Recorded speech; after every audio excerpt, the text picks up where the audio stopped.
the Israeli government has now approved a framework for the release of hostages from Gaza. It comes after Israel and Hamas signed a deal on Thursday in Egypt for what President Trump is calling the first phase of an agreement to end the two-year war in Gaza. Aziza Shuler is here with the latest developments. Cindy and Mary, in the last hour, we received an update that the ceasefire is now in effect. The Israeli military says troops have retreated to the agreed-upon lines. And under the first phase deal, Israeli hostages and Palestinian prisoners should be released in the next 72 hours.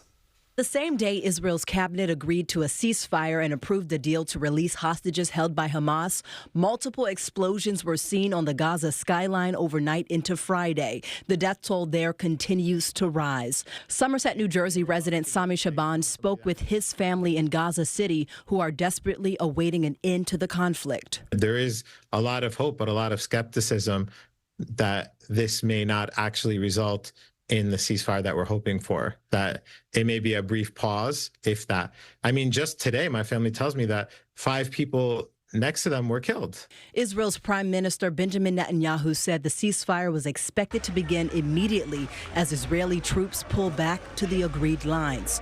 The plan included a 24-hour window during which petitions objecting to the deal can be submitted to the Israeli High Court. Once that window closes, a 72-hour countdown will begin for Hamas to release the hostages.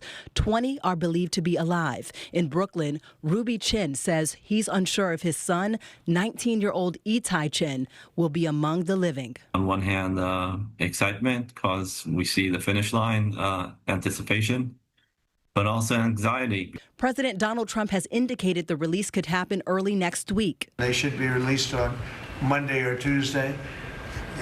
Getting them is a complicated process. The U.S. has agreed to sending about 200 troops to Israel and help facilitate humanitarian aid in Gaza.